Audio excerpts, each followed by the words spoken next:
My name is Elizabeth Demas, and I did my project over the medicinal properties of radium. These are my audience members.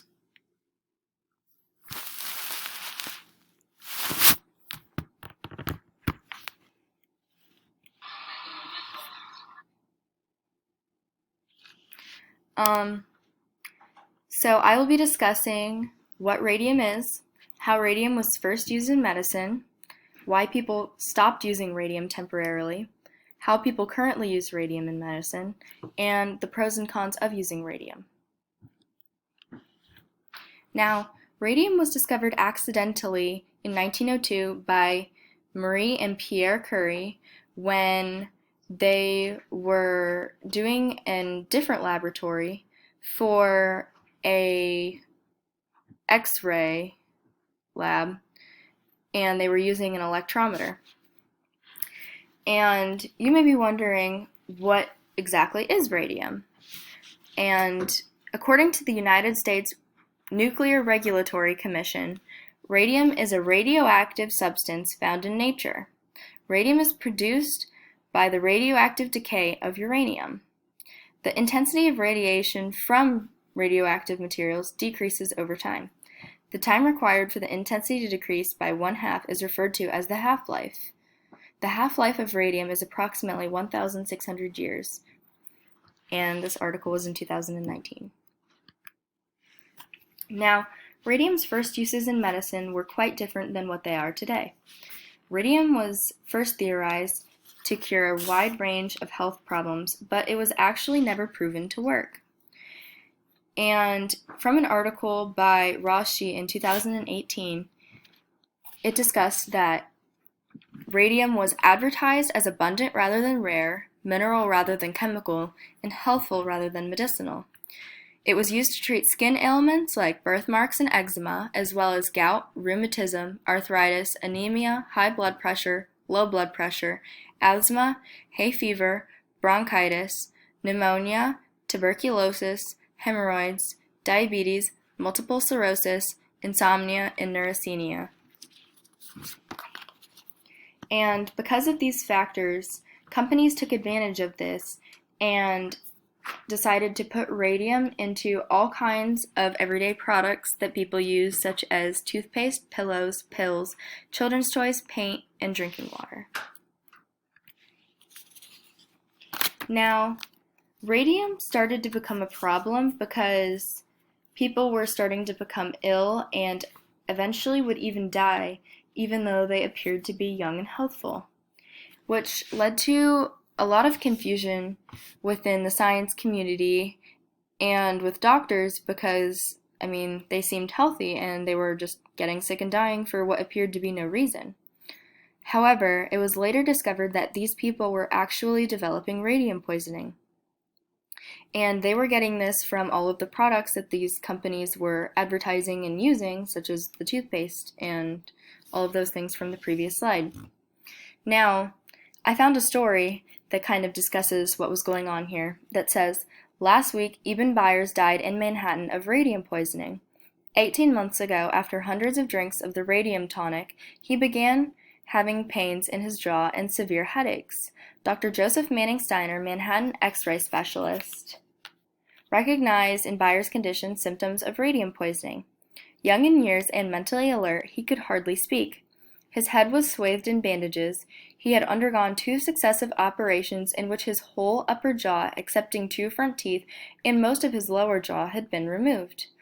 All of the remaining bone tissue of his body were slowly disintegrating, and holes were actually forming in his skull, according to an article by a man named Dronesfield in 2011. Now, another problem was that companies refused to stop selling these products that were making these people sick. An example of this is the Radium Girls. Now, the Radium Girls were actually dial printers in a factory, and a lot of them were getting sick because they didn't know that the paint they were using had radium in it, and they also didn't know that radium is a toxic chemical. Now, why is radium poisonous, you may be asking yourself? And radium is poisonous because it breaks down the body's tissue, kills cells, and in some cases can even cause cancer. Now, a major problem with these women that were in this is that they were developing all sorts of medical issues because of this. And an article said that, however, in a group of 11 women at one New Jersey factory, 6 were diagnosed with anemia, 8 with leukopenia, 3 with relative lymphocytosis, and 1 with eosinophilia.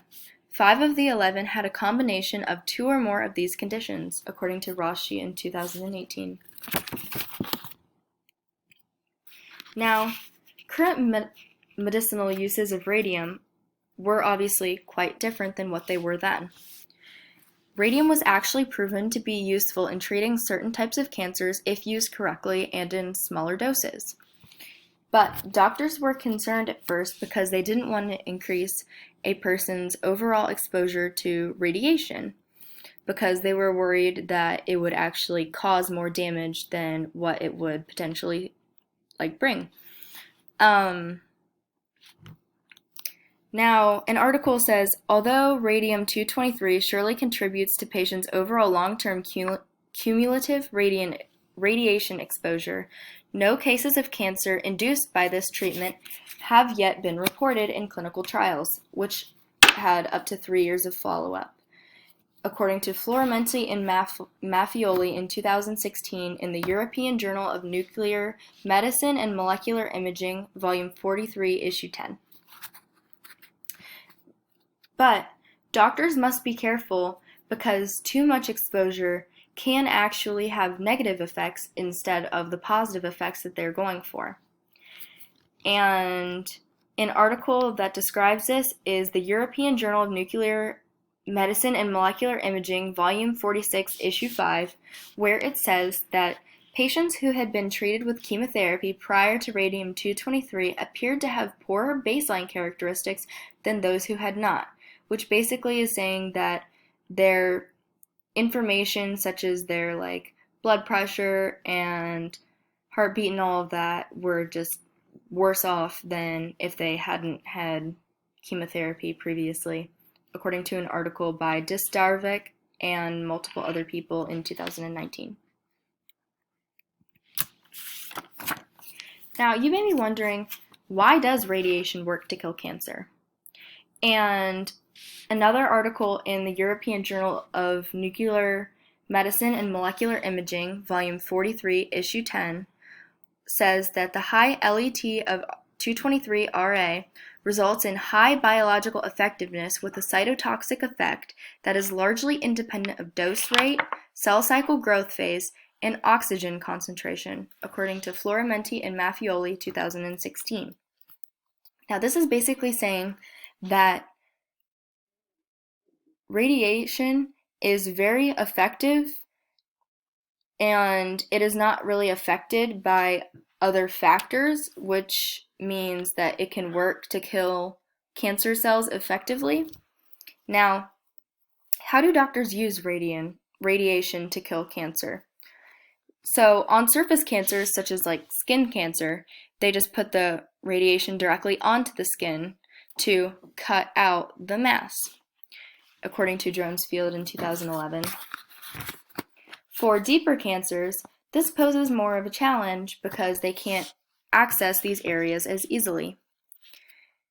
But that is until recent times. For deeper-seated cancers inaccessible to X-rays, radium treatment had obvious advantages as sources could be placed within body cavities, and it would slowly decompose over time. And that was also found in Dronesfield 2011.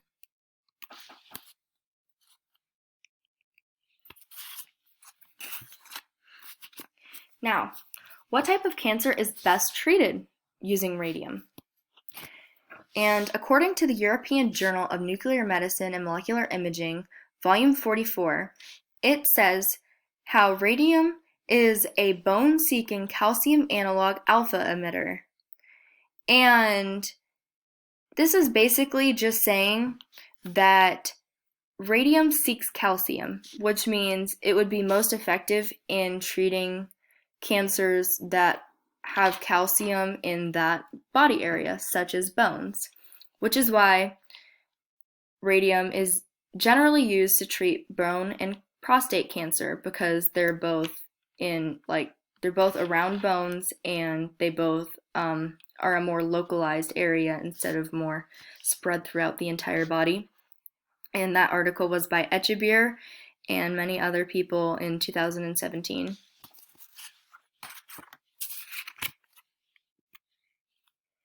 Now, radium has a lot of positives and negatives to being discovered.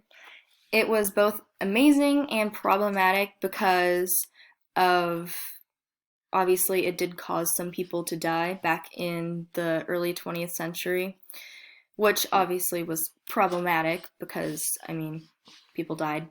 But, however, radium did have a lot of improvements in the field of medicine.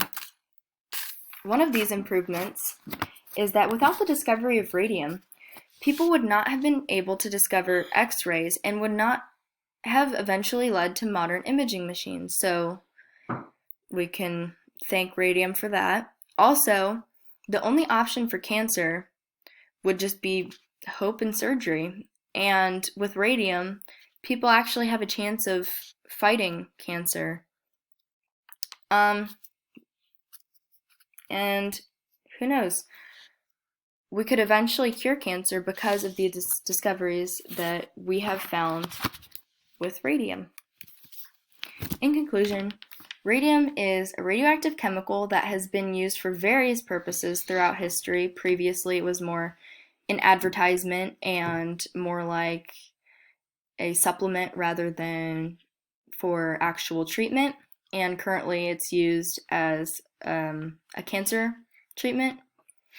It has caused many advances in the field of medicine, such as modern imaging machines and better use of cancer treatment.